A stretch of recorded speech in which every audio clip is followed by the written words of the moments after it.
नमस्कार दोस्तों, education classes Ramu में आपका स्वागत करता हूँ।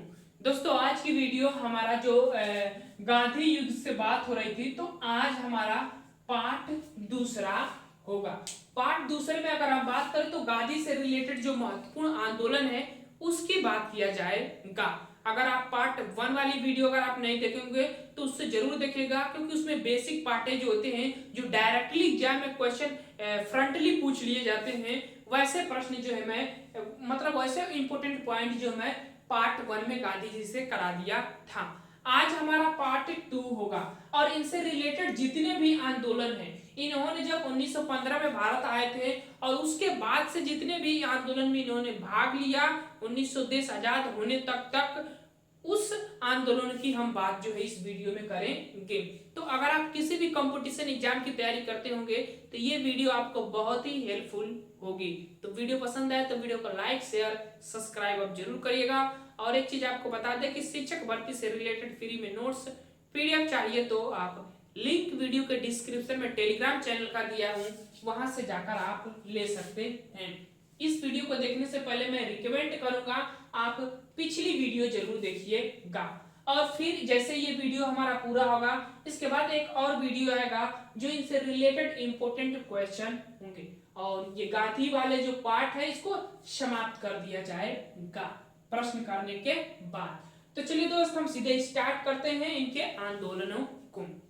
थोड़ी पीछे की बातें कर लेते हैं।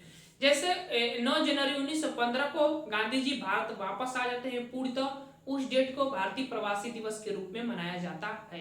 क्यों मनाया जाता है, पिछले वीडियो में बताया था क्यों मनाया जाता है पूरी डिटेल में।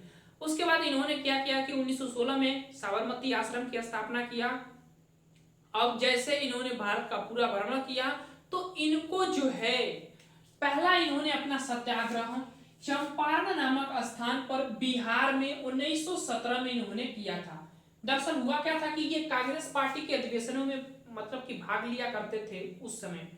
तो इनको जो है उसमें बहुत से नेताओं से मिला जुला होता था। जब कांग्रेस पार्टी में हर जगह से नेता आकर बैठते थे तो उनमें एक महत्वपूर्ण नेता थे राजकुमार शुक्ला, जो है इनको बिहार आमंत्रित किया था।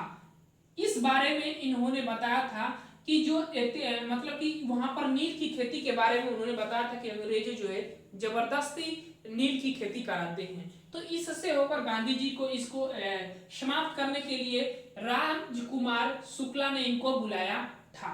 बात अब क्या था कि चंपारण सत्याग्रह क्यों हुआ, तो वहां पर तीन कठिया प्रणाली लागू जो है अंग्रेजों के द्वारा किया गया था। तीन कठिया प्रणाली होता क्या है कि 3 कट्ठा और 20 कट्ठा, यानी कि आपके पास 20 कट्ठा जमीन है तो उसका 3 कट्ठा भाग पर आपको नील की खेती करनी है, नील की खेती करनी है। और इसका प्राइस जो है विदेशी जो व्यापारी होंगे वो तय करेंगे नील की खेती वाले को प्राइस। अब जब वो लोग तय करेंगे, उपजाऊ मिट्टी पर कोई भी नील की खेती करना क्यों चाहेगा, क्योंकि इसकी जड़ें जो है लंबी लंबी होती हैं और पृथ्वी को जो उपजाऊ मिट्टी होती है उसको बंजर बनाने का कार्य कर देती है नील की खेती। तो इससे काफी लोग प्रभावित थे। तीन कठिया प्रणाली जो कि काफी वहां के लोगों को प्रभावित करती थी। इसी के लिए गांधी जी को जो है राजकुमार शुक्ला ने बुलाया था और गांधी जी ने वहां पर इस प्रणाली के लिए विरुद्ध कार्य किया और वहां पर ये सत्याग्रह जो इनका सफल हुआ। अब जब जैसे ही इनका यहाँ पर सत्याग्रह सफल हुआ तो रविंद्रनाथ टैगोर का नाम जानते ही होंगे, उन्होंने इनको महात्मा की उपाधि जो है यहीं पर दिया था और इन्होंने उनको उपाधि गुरुदेव की उपाधि जो है यहीं पर दिया था। तो बस इसका डेट ध्यान रखिएगा, 1917 बिहार में चंपारण नामक स्थान पर, इसीलिए चंपारण सत्याग्रह के नाम से जानते हैं। कारण क्या था, तो नील की खेती तीन कठिया प्रणाली व्यवस्था के कारण। बुलाने वाले राजकुमार शुक्ला। इस टॉपिक से मतलब इस आंदोलन से इतने इंपोर्टेंट पॉइंट है। फिर उसके बाद इनका दूसरा आंदोलन आ जाता है और वो है खेड़ा सत्याग्रह। ये 1918 में गुजरात में स्थित है। यहाँ पर दिक्कत क्या थी कि यहाँ पर दिक्कत ये थी कि फसल उगाओ या नहीं उगाओ, मतलब अंग्रेजों ने एक व्यवस्था यहाँ पर बनाए हुए थे कि चाहे तू फसल उगाओ चाहे मत उगाओ, हमें तो कर लेना ही है, टैक्स देना ही पड़ेगा आप लोगों को। यही यहाँ पर मेन कारण था इस आंदोलन का। तो अब यहाँ पर क्या हुआ कि पटेल, सरदार वल्लभ भाई पटेल जो कि प्रथम गृह मंत्री थे हमारे देश के, वो और महात्मा गांधी, इन दोनों लोगों ने मिलकर न्यायालय में इस चीज को चुनौती दी। और चुनौती क्यों दी? क्योंकि राजस्व वसूली कहता है कि अगर 1/4 भाग पर खेती नहीं करते हैं अगर आप, तो आपका जो पूरा टैक्स वसूली होता है वो पूरा माफ कर दिया जाएगा। जो वसूली पूरा जो होता है उसको माफ कर दिया जाता था। लेकिन यहाँ पर दिक्कत ये थी कि चाहे आप खेती करिए चाहे मत करिए, टैक्स को आपको देना होगा। जबरदस्ती अंग्रेज टैक्स यहाँ पर लेते थे। और ये भी जो है यहाँ पर जीत हुई गांधी और पटेल जी का। और सरदार की उपाधि महिलाओं ने यहीं पर वल्लभ भाई पटेल को दिया गया था। तो ये भी ध्यान रखिएगा। अब ये दूसरा हमारा आंदोलन पूरा हो जाता है। समय याद रखिएगा, खेड़ा नामक स्थान, कारण क्या था, ये चीजों ध्यान रखिएगा। अब हम आगे चलते हैं और तीसरा हमारा अहमदाबाद मिल मजदूर आंदोलन। ये 1918 अहमदाबाद पता ही होगा कि आपको कहाँ है, तो गुजरात में ही है। अब देखिए ये क्या हुआ था कि उस समय प्लेग नामक बीमारी एक चली थी, काफी खतरनाक, जिसको काली मौत के नाम से जाना जाता है। जैसे इस समय कोरोना चला है ना, उस समय वो भी चला था, कोरोना से भी खतरनाक थी, एक काली मौत नामक जो प्लेग नामक बीमारी थी। अब हुआ क्या था कि उस समय वहां के मजदूर काफी मर रहे थे, तो सब लोग अपने अपने घर वहां पर छोड़कर जा रहे थे। तो लोग जो है काम करने के लिए नहीं मिल रहे थे। तो उस समय क्या किए थे, एक व्यक्ति थे जो है अंबिकालाल साराभाई। अंबिकालाल साराभाई का नाम आप जानते होंगे, पहले वीडियो में मैंने बात बताया था कि जो आश्रम की स्थापना, साबरमती आश्रम के जो स्थापना किया गया था, उन्हीं के सहयोग से किया गया था। अंबिकालाल साराभाई जो है गांधी जी के प्रिय मित्र थे, तो उन्होंने ही सहयोग किया था। पिछली वीडियो नहीं देखे होंगे तो जरूर देखिएगा। अब वो कंपनी के मालिक थे, तो उन्होंने कहा लोगों से कि भाई आप हमारे यहाँ काम करिए, मतलब हमारे कंपनी में काम करिए, आपको 50% बोनस दूंगा। सैलरी के बाद जो बोनस दिया जाता है उसको कहते हैं बोनस दूंगा। अब लोगों ने इतना लालच मिला तो काम करना स्टार्ट कर दिया। हालांकि वहां पर प्लेग नामक बीमारी बहुत खतरनाक फैली हुई थी।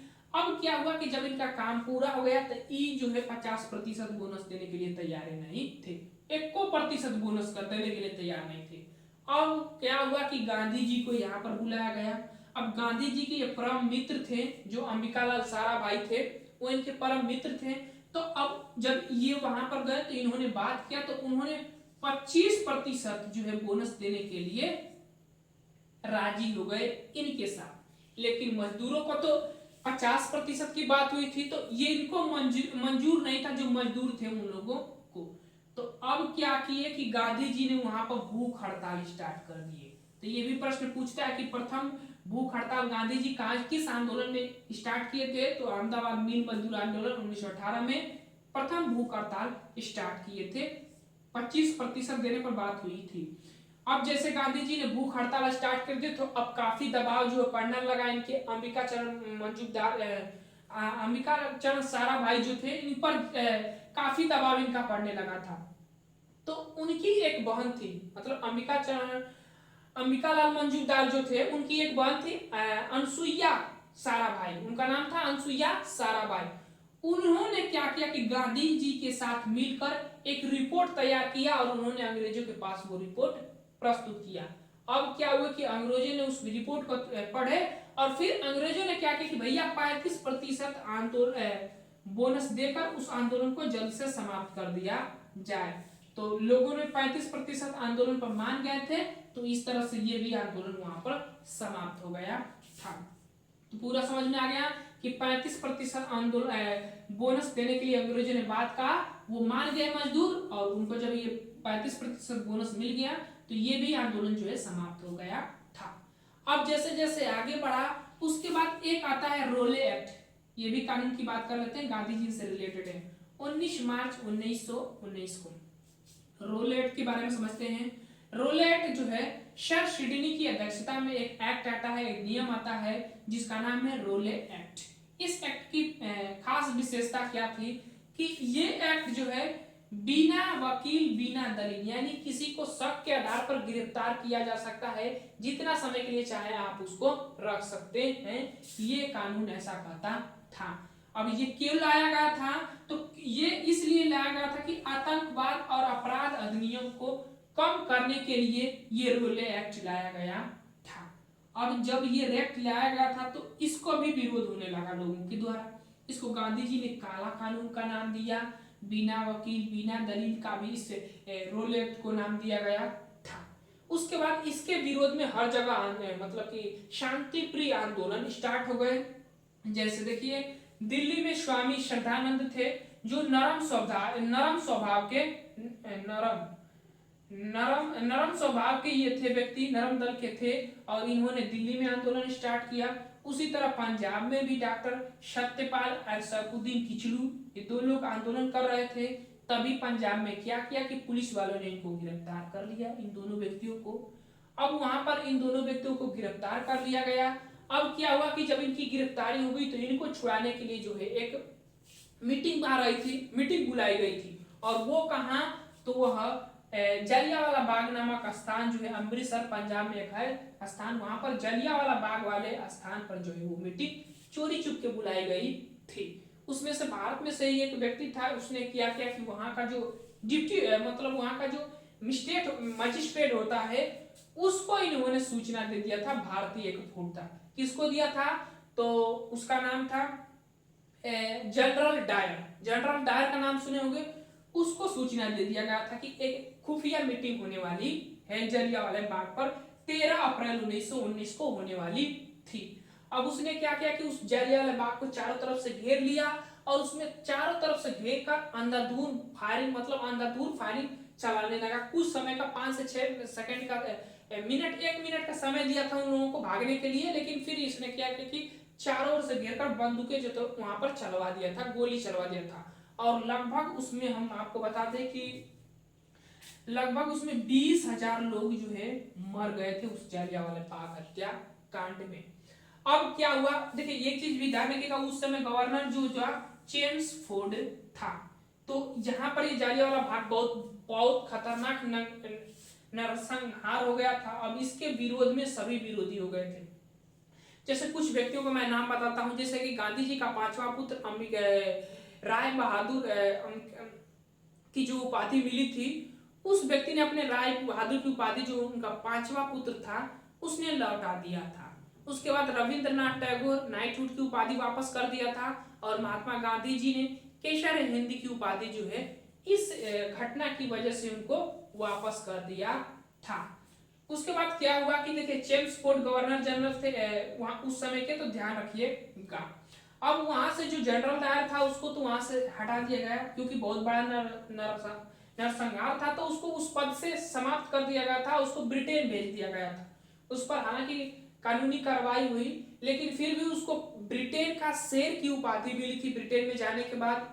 मतलब जो जनरल डायर था उसको ब्रिटेन में जाने के बाद उसको शेर की उपाधि मिली थी, और उसको 2600 पाउंड में, यूरो की मुद्रा होती है, 2600 पाउंड में उसको पुरस्कार के रूप में प्राइज भी मिला था जनरल डायर को। तो ये थे जनरल डायर की मतलब मिस्ट्री थी जनरल डायर की अंग्रेजों के प्रति। तो अंग्रेज का मतलब यही था कि वो साले सब दूसरे को लूटते थे, तो उन्होंने 26 पाउंड में जो है 26 पाउंड उसको इनाम भी मिला था जनरल डायर को। तो ये था जलियांवाला बाग रोल एक्ट से रिलेटेड कुछ इंपोर्टेंट पॉइंट। अब क्या हुआ कि इस जलियांवाला बाग मतलब कि रोल एक्ट जो हुआ, जलियांवाला बाग जो घटना हुई, इसकी जांच के लिए कमेटी की गठन की गई थी अंग्रेजों के द्वारा, और वो थी हंटर कमेटी। हंटर कमेटी जो है अंग्रेजों ने गठित किया था, और इन्होंने थोड़ा बहुत मतलब इन्होंने कहा था कि थोड़ा बहुत लोगों की वहां पर मृत्यु हुई है, लगभग कि 2000 लोगों की इन्होंने बात की थी कि मृत्यु वहां पर हुई है। ये हंटर कमेटी, अब जब अंग्रेजों इसमें चुने गए थे, अंग्रेजों की जांच की व्यवस्था थी, तो सब अपने ही लोगों को बचाने का कार्य करेंगे। तो इसकी मतलब जो हंटर कमेटी की रिपोर्ट आई थी, इससे आहत होकर कांग्रेस पार्टी के जो सदस्य थे, मतलब जो कांग्रेस पार्टी के जो लोग थे, उन्होंने क्या किया कि अपना एक कमेटी गठित किया और इस पर जांच बैठाया, और उन लोगों का रिजल्ट इससे कुछ अलग ही आया था। बस इतना समझिएगा। उसके बाद आगे चलकर अब क्या हुआ कि अब इसके विरोध में, इस नरसंहार के विरोध में जो है आंदोलन स्टार्ट करना था। उसके बाद हमारा चौथा आंदोलन आ जाता है, और वो है असहयोग आंदोलन 1920। अब ये स्टार्ट क्यों हुआ, क्योंकि ये बहुत बड़ा नरसंहार था, और इसी नरसंहार को मतलब इस नरसंहार के बारे में समाप्त करने के लिए ये जो है असहयोग आंदोलन स्टार्ट किया था महात्मा गांधी से। गांधी जी से काफी प्रभावित हुए थे, इसीलिए इस आंदोलन को प्रारंभ किया था। अब देखिए होता क्या है कि गांधी जी जब ये आंदोलन प्रारंभ किए थे तो 1 वर्ष में स्वराज दिलाने के लिए वादा कहा था। पहले थोड़ा पीछे की बात समझिएगा असहयोग आंदोलन की। देखिए असहयोग आंदोलन प्रारंभ करने से पहले ये सोचा गया, ये निर्णय लिया गया कि इस आंदोलन में हर वर्ग और हर जात के लोग, हर क्षेत्र के लोग इसमें भाग लें, और भाग तभी लेंगे जब कांग्रेस पार्टी जो है इसमें सपोर्ट करेगी। तो ये आंदोलन का बिल जो है कांग्रेस पार्टी में पास करना था। जैसे समझिएगा थोड़ा बहुत, मैं आपको यहाँ पर समझा रहा हूँ। जैसे देखिए हर साल जो है कांग्रेस पार्टी का गठन मतलब कि बैठक जो है साल के अंत में होती थी, दिसंबर में होती थी। लेकिन इस असहयोग आंदोलन को स्टार्ट करने के लिए सितंबर में याद रखिएगा, सितंबर 1920 में एक जो है मतलब कांग्रेस पार्टी का एक अधिवेशन बुलाया गया, मतलब इमरजेंसी अधिवेशन आप कह सकते हैं, विशेष अधिवेशन जिसको कह सकते हैं, उसको बुलाया गया। अध्यक्ष किसको बनाया गया? तो लाला लाजपत राय को, मैंने यहाँ पर लिखा नहीं हूं, उसको बता रहा हूं। लाला लाजपत राय को उसको अध्यक्ष बना दिया गया था, नोट करिएगा। उसके बाद क्या हुआ कि लाला लाजपत राय को अध्यक्ष बना दिया गया, और ये गांधी जी खुद इस आंदोलन के बारे में अपने खुद लिखे थे, गांधी जी ने लिखा था, और इसको प्रस्तुत किया गया था कांग्रेस पार्टी के जो भी सदस्य थे, मेन महत्वपूर्ण सदस्य थे, उनको प्रस्तुत किया गया था। लेकिन जो है आपको बताता हूं, मोतीलाल नेहरू, चित्तरंजन दास, जो भी उस समय के प्रमुख नेता होते थे कांग्रेस पार्टी के, उन्होंने इस आंदोलन का विरोध किया। सितंबर 1920 में विरोध किया था, जो विशेष अधिवेशन के रूप में बुलाया गया था कांग्रेस पार्टी की बैठक वाला। अब क्या हुआ कि दिसंबर में कांग्रेस पार्टी की बैठक होती है, तो जब उसमें सब लोग विरोध किए तो धीरे धीरे जो है सबको मनाना कार्य स्टार्ट किया गया इन लोगों के द्वारा, गांधी जी लोगों के द्वारा। और दिसंबर 1920 में जब दूसरी मतलब कि जो मेन कांग्रेस पार्टी की बैठक होती है, जो हर साल दिसंबर में होती थी, उसमें जो है कांग्रेस पार्टी के जो नाराज व्यक्ति थे वो भी अब इस आंदोलन से मान जाते हैं। लेकिन हालांकि कुछ व्यक्ति और भी विरोधी थे, जैसे मैंने नाम लिखा हो, जैसे मोहम्मद अली जिन्ना का नाम जानते ही होंगे। उसके बाद एनी बेसेंट, बिपिन चंद्रपाल और वासंती देवी, ये 4 व्यक्ति जो महत्वपूर्ण है, जो इस असहयोग आंदोलन का हमेशा विरोध किया था। लेकिन मोतीलाल नेहरू, चित्तरंजन दास जो मेन व्यक्ति थे, इन्होंने फिर बाद में चलकर इस असहयोग आंदोलन का साथ दिया।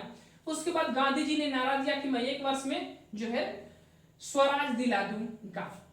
अब क्या हुआ कि अंग्रेजों के प्रति ये बहिष्कार करने लगा असहयोग आंदोलन, उनके कपड़ों का बहिष्कार, उनकी सेवा न करना, उनके बाल न काटना, उनके जो भी चीजें हो, कपड़ों का बहिष्कार, मतलब हर चीजें, विधानसभा बहिष्कार, स्कूल बंद करो, शराब बंदी करो, मतलब इतने सब बहिष्कार जो है ये असहयोग आंदोलन करने लगा। और इस आंदोलन में बढ़ चढ़ के लोगों ने भाग लेना लगे। अब ये जो आंदोलन धीरे धीरे उग्र रूप लेने लगा। अब उग्र जब रूप लेने लगा तो एक घटना जो घट जाती है, जो काफी महत्वपूर्ण है, 5 फरवरी 1922, चौरी चौरा नामक स्थान, गोरखपुर। अब यहाँ पर क्या हुआ कि कुछ जो असहयोग आंदोलन के प्रति विरोध कर रहे थे अंग्रेजों के प्रति, तो वहां पर क्या हुआ कि वहां के पुलिस लोगों ने क्या किया कि उन पर लाठीचार्ज कर दिया था। अब जब वहां पर लाठीचार्ज कर दिया गया तो वहां के लोग, यानी कि जो प्रदर्शन कर रहे थे जनता, वो काफी उग्र हो गई। और उन लोगों को जब उग्र हो गई जनता, तो पुलिस वाले ने क्या किया कि सब भाग कर चाकर अपने थाने में, खुद को अपने जेल में बंद कर लिए थे, सब ताला लगा दिए थे अंदर से। अब क्या हुआ कि ताला तो तोड़ नहीं सकता, उस समय कितने मजबूत ताले थे, उतनी व्यवस्थाएं नहीं थी। तो अब उग्र जनता ने क्या किया कि उस पर चारों तरफ से केरोसिन छिड़क कर और उन 22 जो पुलिसकर्मी थे, अंग्रेजी पुलिसकर्मी, उनको उसी में वो जिंदा जला दिए। एकदम बहुत बड़ा नरसंहार ये भी कर दिए सब। अब इससे आहत होकर गांधी जी को ऐसा लगा कि ये जो आंदोलन है, असहयोग आंदोलन, अब ये अपना हिंसक रूप ले सकता है, ले रहा है, और ये बड़ी मेरी भूल है, क्योंकि हम अहिंसा के पुजारी हैं, अहिंसा का साथ लेंगे, अहिंसा के माध्यम से हम अपने देश को आजाद कराना चाहते हैं। अब गांधी जी हिंसा के तो घोर विरोधी थे, तो उन्होंने क्या किया कि 11 फरवरी 1922 को असहयोग आंदोलन जो है अपना वापस ले लेते हैं। अब देखिए 11 फरवरी 1922 को असहयोग आंदोलन वापस ले लेते हैं गांधी जी।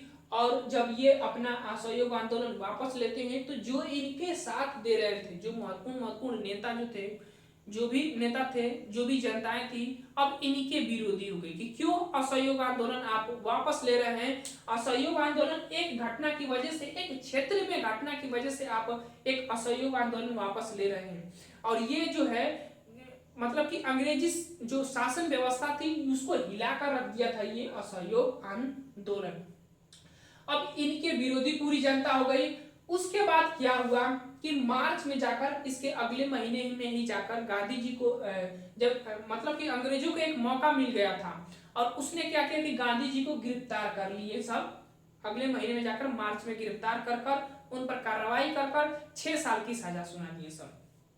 अब वहां से यहाँ से गांधी जी चले जाते हैं जेल। और उसके बाद जो है जो मोतीलाल नेहरू, चित्तरंजन दास थे, उन्होंने क्या कि 1923 में स्वराज पार्टी की स्थापना कर देते हैं। अब असहयोग आंदोलन धीरे धीरे समाप्त होने लगा क्योंकि गांधी जी गिरफ्तार हो गए, चले गए, आंदोलन को अपना वापस भी ले लिए थे। अब जब इससे नाराज होकर चित्तरंजन दास और मोतीलाल नेहरू ने क्या किया था कि स्वराज पार्टी की स्थापना कर दिए थे। अब 1923 में ये क्यों स्थापना हुई इसके बारे में समझते हैं, थोड़ा समझिएगा। 1919 में एक अधिनियम आया था अंग्रेजों के द्वारा और उस अधिनियम में कहा गया कि प्रांतीय जो क्षेत्र होते हैं उसके विधानसभा के जो चुनावी क्षेत्र हैं उसमें भारतीय लोग जो है उसमें भाग ले सकते हैं और अपने प्रतिनिधित्व को चुनकर विधानसभा में भेज सकते हैं। तो उसी के प्रचार के लिए स्वराज पार्टी वालों ने इसकी स्थापना की, मतलब ये लोग स्थापना किए और अपने प्रतिनिधित्व को चुनकर। इनका मकसद क्या था मैं आपको बता देता हूँ, ये क्यों स्थापना हुई थी। इनका मकसद था कि विधानसभा में हमारे लोग जाएं और वो जाकर अंग्रेजों की जो नीतियां हैं, बुराइयां हैं, उसके बारे में उठाया जाए और उनसे जबरदस्ती उस पर मनवाया जाए। धीरे धीरे अपनी बातों को उनसे मनवाया जाए और धीरे धीरे जाकर एक बार हम लोग स्वराज लेंगे।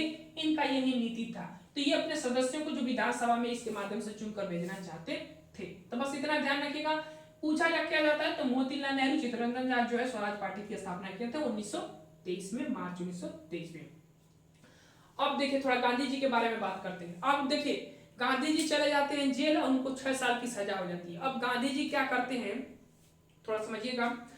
गांधी जी क्या करते हैं कि अब वहां पर भी वो धीरे धीरे अनशन स्टार्ट कर देते हैं। मतलब कि वो खाना ही नहीं, अनशन नहीं स्टार्ट किए, खाना ही नहीं खाते, 6 दिन पर खाना खाते थे, ऐसे खाते थे। तो उनकी जो तबीयत जो है काफी बिगड़ गई थी और वो इतने कमजोर हो गए थे कि जब अंग्रेज उनको लेकर जा रहे थे तो वहीं पर गिर जा रहे थे पाक पाक।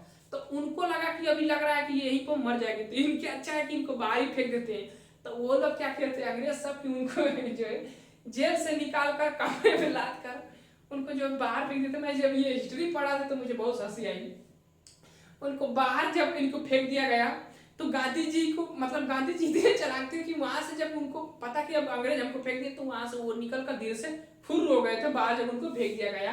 तो उसके बाद मैंने एक चीज भूल गया हम लिखना, याद रखिएगा 1924 में कर्नाटक में एक बेलगांव है, वहां पर कर्नाटक में बेलगांव है, गांव है, वहां पर कांग्रेस पार्टी की बैठक होती है। तो वहां पर जो है गांधी जी जाकर और वहां पर जो है कांग्रेस पार्टी में मतलब कि शामिल हो जाते हैं और वहां पर इन्होंने उसके अध्यक्ष बन जाते हैं 1924 वाले बेलगांव कर्नाटक वाले अधिवेशन में। तो ध्यान रखिएगा गांधी जी 1924 के बेलगांव कर्नाटक अधिवेशन में अध्यक्ष बने थे। तो अब वहां से गांधी जी क्या करते हैं कि क्योंकि वहां पर गांधी जी के प्रति लोगों के प्रति मतलब कि उतनी अब इच्छाएं नहीं रह गई थी जब उन्होंने अपना असहयोग आंदोलन वापस लिया था।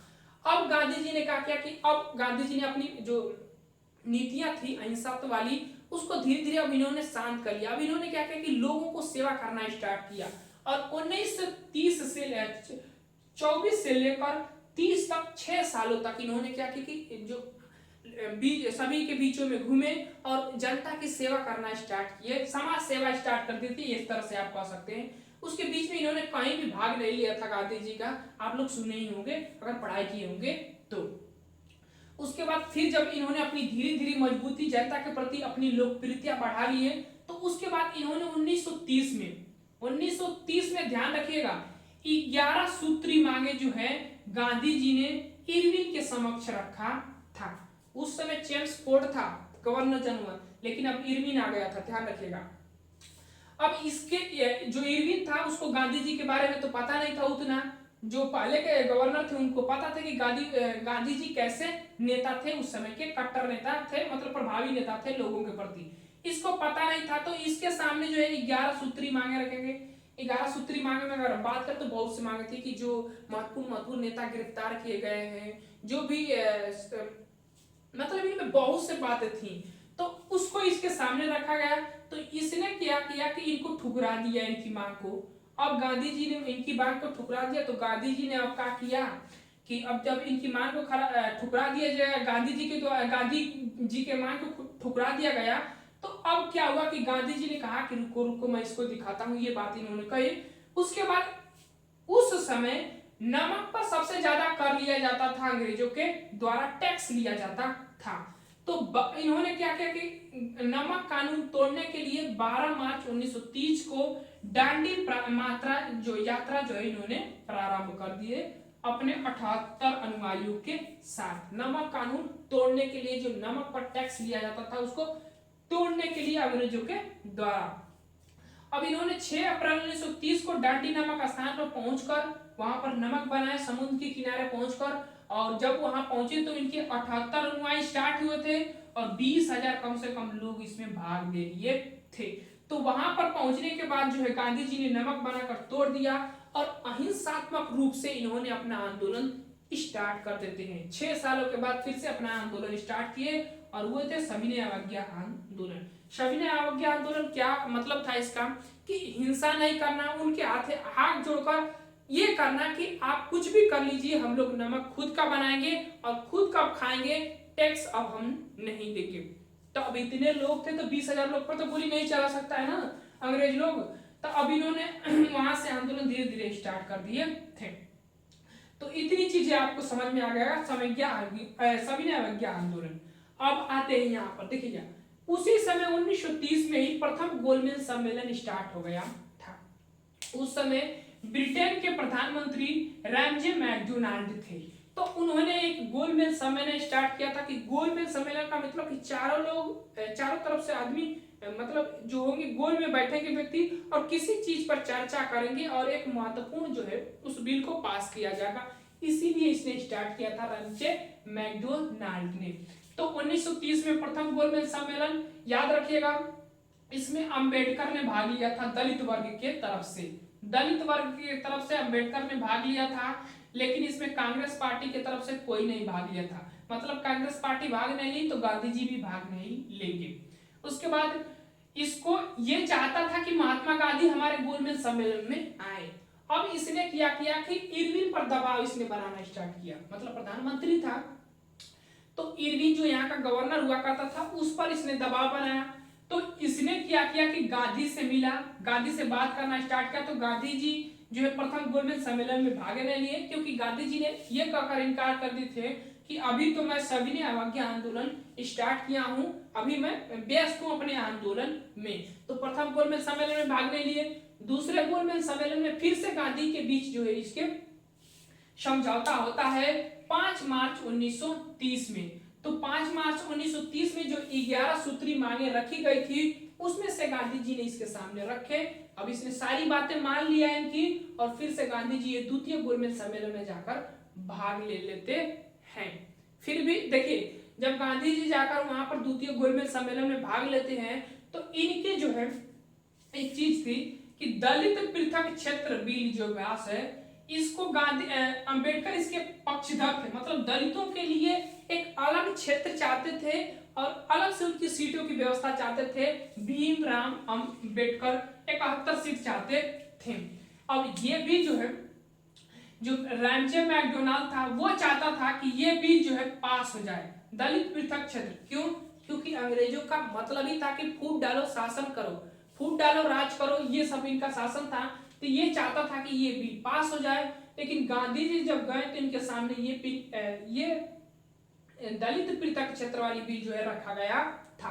अब क्या हुआ कि गांधी जी इसके घोर विरोधी थे, इनकी बात को नहीं माना गया। तो गांधी जी ने वहां पर फिर से वापस आ जाते हैं और फिर से अपना सविनय अवज्ञा आंदोलन जो है स्टार्ट कर देते हैं। फिर तीसरा गोलमेज सम्मेलन होता है और इसमें जो है दलित पृथक क्षेत्र बिल जो है ये रैमजे मैकडोनाल्ड जो प्रधानमंत्री था उसने पास कर दिया और अलग से 78 सीट जो है दलितों के लिए अलग क्षेत्र बना दिया गया। अब ये इसको थोड़ा समझिएगा, मैं समझाता हूँ। देखिए, जैसे मुसलमानों के लिए अलग क्षेत्र, दलितों के लिए अलग क्षेत्र, सामान्य वर्ग के लिए बीच वाला क्षेत्र, तो 3 देश का निर्माण होगा। क्योंकि जब एक ही कास्ट के लोग एक ही क्षेत्र में रहेंगे तो वहां पर एक देश का निर्माण हो जाता है, मतलब एक समझिए कि एक एरिया, एक उग्र एरिया हो जाता है। तो इसीलिए इस पर गांधी जी नहीं चाहते। हालांकि दलित वर्ग के साथ ही गांधी जी थे, लेकिन ये नहीं चाहते थे कि एक ही क्षेत्र की तरफ इन लोगों को सीट दे दिया जाए ताकि इन लोगों का वहां पर शासन हो जाए, तो फिर बाद में चलकर एक देश बना देंगे। इसीलिए गांधी जी जो है इसके विरोधी थे। लेकिन भीमराव अंबेडकर जो है गांधी जी की बातों के सहमत थे, लेकिन वो चाहते थे कि दलितों के लिए सीट तो मिले, उनको तो भी आरक्षण मिले ताकि वो भी आगे बढ़ सके। ये अंबेडकर का मतलब था। फिर उसके बाद क्या होता है कि गांधी जी जैसे इरविन सभी ने अवज्ञा आंदोलन प्रारंभ ही किए थे। जब द्वितीय गोलमेज सम्मेलन से वापस आएंगे थे तो अपना आंदोलन स्टार्ट कर दिए थे। तो फिर गांधी जी को क्या हुआ कि जेल में बंद कर दिया गया था, पुणे की यरवदा जेल में। वहां पर जब ये पता चला गांधी जी को कि ये तो बिल पास हो गया है वहां से रैमजे मैकडोनाल्ड की तरफ से, तब इन्होंने आहत होकर गांधी जी ने 24 सितंबर 1932 को मतलब यहाँ पर पुणे पैक्ट में यहाँ पर अपना अनशन स्टार्ट कर देते हैं, भूख हड़ताल स्टार्ट कर देते हैं। अब इनकी तबीयत खराब होने लगती है। तो अब क्या होता है कि जो मोतीलाल नेहरू और डॉक्टर राजेंद्र प्रसाद, वो लोगों ने क्या किया कि अंबेडकर और गांधी जी के बीच में पूरा समझौता कराते हैं 24 सितंबर 1932 को। और ये समझौता कराते हैं तो गांधी जी के सामने जो है 71 सीटों की मांग जो है अंबेडकर जी रखते हैं दलित वर्ग के लिए। तो गांधी जी भी यही बात करते हैं कि देखिए हम दलित वर्ग के साथ हैं, हम उनके साथ ही हैं, लेकिन एक क्षेत्र में 71 सीट देना एक बहुत बड़ा विवादित क्षेत्र हो जाता है। तो उन्होंने गांधी जी ने कहा कि हम आपको 148 सीट देते हैं। 71 सीट के स्थान पर 148 सीट। अब अंबेडकर हो गए खुश। अब जब ये खुश हो गए कि कहीं करें 41 का स्थान पर हमें 148 सीटें मिले तो इससे अच्छा क्या होगा, तो फिर कहा कि आप उन वर्ग के लोगों को, मतलब कि जो दलित वर्ग से अलग लोग हैं, उन वर्ग लोगों को, सामान्य वर्ग लोगों को आप कैसे समझाएंगे। तो गांधी जी ने कहा कि हम उनको समझा लेंगे, आपको 178 सीटें मिल जाएगी। अब इसके साथ ये समझौता पूर्ण हो जाता है और जो दलित पृथक क्षेत्र की बिल थी उसको अंबेडकर जो है इसको रद्द कर देते हैं। और 148 सीटें कहां से दिया गया था, तो गांधी जी ने क्या कहते हैं हर क्षेत्र में, जैसे कि अब एक क्षेत्र नहीं दिए गए थे कि आप जाइए उस क्षेत्र में आप दलित वर्ग के लिए सीटों का क्षेत्र ले लीजिए, आपको हर, जैसे कि बिहार में 2-4 सीट दे दिए, यूपी में 10 सीट दे दिए। तो ऐसे जो मतलब हर क्षेत्र में भारत के अलग अलग राज्यों में इनको सीटों का बंटवारा कर दिए थे दलित वर्ग के लिए, 148 सीटों पर दे दिए थे। यहां से ये जो है दलित पृथक क्षेत्र वाली बिल जो थी वो भी समाप्त हो जाती है।